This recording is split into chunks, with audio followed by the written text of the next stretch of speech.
In this question, we have to simplify and express each of the following in exponential form. तो इसे हम कैसे कर सकते हैं? इसके पहले हमें कुछ इंपॉर्टेंट जो एक्सपोनेंशियल रूल्स होते हैं वो पता होने चाहिए। लेट्स से अगर हम मल्टीप्लाई कर रहे हैं t to the power a into t to the power b, तो ये किस इक्वल होता है? It is equal to t to the power a plus b। Similarly t to the power a को जब हम डिवाइड करते हैं t to the power b से, तो ये इक्वल होता है t to the power a minus b. तो ये जो है हमारे दो इंपॉर्टेंट रूल्स हैं, इनको हम यूज करते हैं। नाउ अब फर्स्ट क्वेश्चन क्या है?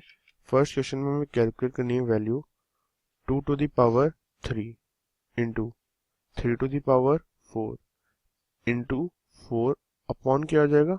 अपॉन में हो जाएगा 3 इंटू 32। अब इसे क्या करते हैं, हम सबको पहले पावर्स की फॉर्म में लिख लेते हैं। तो जो 4 है उसे हम क्या लिख सकते हैं? 4 को हम लिख सकते हैं 2 स्क्वायर, तो 4 is equal to 2 square. Upon में क्या आ जाएगा? 3 इंटू 32 क्या है? 2 टू द पावर 5। अब न्यूमरेटर में देखें तो लिखा हुआ 2 to the power 3 into 2 to the power 2, तो हो जाएगा 2 to the power 3 plus 2 is equal to 2 to the power 5 into 3 to the power 4।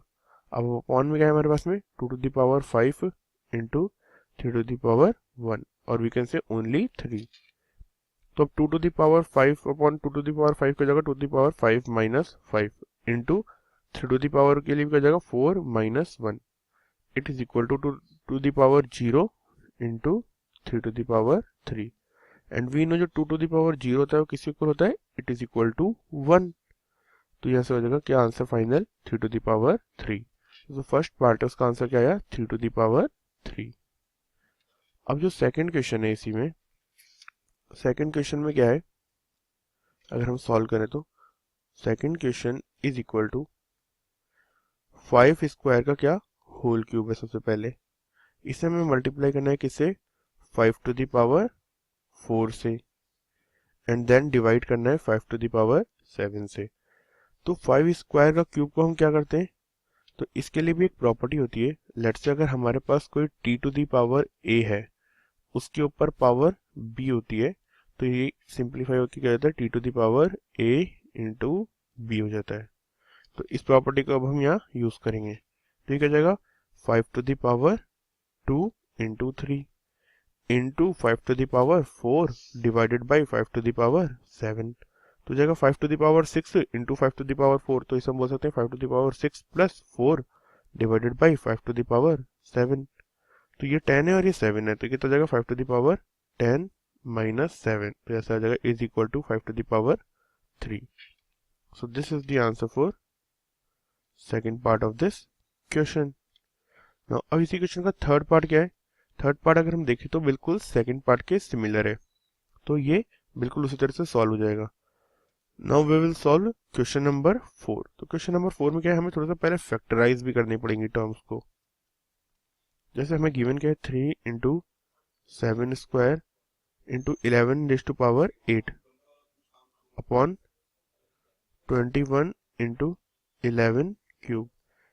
अब इसे हम अगर फैक्टराइज करेंगे तो क्या जाएगा? This is equal to 3 into 7 square into 11 raise to power 8 upon क्या हो जाएगा? अब अगर हम 21 के फैक्टर्स करेंगे तो क्या होगा? 3 इंटू 7 और जगह इंटू 11 क्यूब। तो अब 3 को हम 3 से क्या कर लिख सकते हैं? 3 की पावर 0, 3 की पावर 1 माइनस 1 हो जाएगा इंटू 7 की पावर 2 है न्यूमरेटर में और डिनोमिनेटर में 1 है, तो 2 माइनस 1 इंटू 11 की पावर क्या है? 8 है न्यूमरेटर में और डिनोमिनेटर में है 3, तो सिंप्लीफाई करने पे क्या हो जाएगा? 3 to the power 0 which is equal to 1, 7 raise to power 1 means it is 7 and 11 raise to power 5। तो जो फोर्थ पार्ट है उसका आंसर क्या आया? 7 इंटू 11 रेज़ टू पावर 5। अब जो फोर्थ क्वेश्चन है उसमें वी कैन सी कि न्यूमरेटर में क्या लिखा हुआ है? 3 टू द पावर 7 और डिनोमिनेटर में क्या लिखा हुआ है? 3 to the power 4 into 3 to the power 3।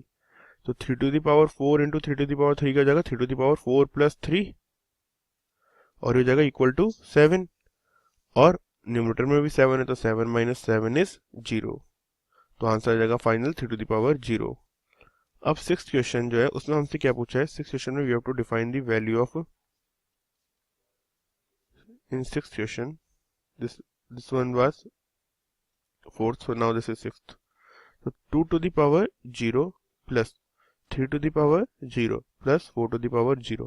तो कोई सा भी नंबर हो अगर उसके ऊपर पावर 0 होती है तो it is equal to 1, number चाहे कितना ही स्मॉल हो या क्या बोलते हैं लार्ज हो. तो 1 plus 1 plus 1, so it is equal to 3. So the answer of sixth part is 3. Now what is our seventh part? So seventh part भी सेम है. यहाँ भी क्या लिखा हुआ है, 2 to the power 0 plus into, इस बार इंटू लिखा हुआ है तो ये देखने की बात है. अगर इंटू होगा तो क्या हो जाएगा सेवन्थ पार्ट में, अगर हम यहीं पे हर टर्म में क्या करें मल्टीप्लीकेशन लगा दें तो क्या जाएगा 2 to the power 0 into 3 to the power 0 into 4 to the power 0, ठीक है जाएगा 1 into 1 into 1 which is equal to 1. So final answer is equal to 1. अब क्या है, एट्थ क्वेश्चन है, मीन्स आगे की जो भी क्वेश्चन है वो क्या है ऊपर वाले पार्ट से सिमिलर है. तो जो एक एट्थ क्वेश्चन है ये थोड़ा सा डिफरेंट है क्योंकि इसमें क्या है हमें पहले एडिशन करना है देन मल्टीप्लिकेशन करना है, otherwise all are same. So we are going to solve, this is the last part for this question, all other parts you guys can solve yourself. So eighth question is 3 to the power 0 plus 2 to the power 0 into 5 to the power 0. The eighth question is 3 to the power 0 plus 2 to the power 0 into 5 to the power 0. Means हमें इनके addition को किससे multiply करना है 5 to the power 0. तो सबसे पहले तो हम ब्रैकेट सॉल्व करेंगे. तो 3 to the power 0 is equal to 1 plus 2 to the power 0 is equal to 1, और इसे हमें मल्टीप्लाई करना है कैसे 5 to the power 0 which is equal to 1.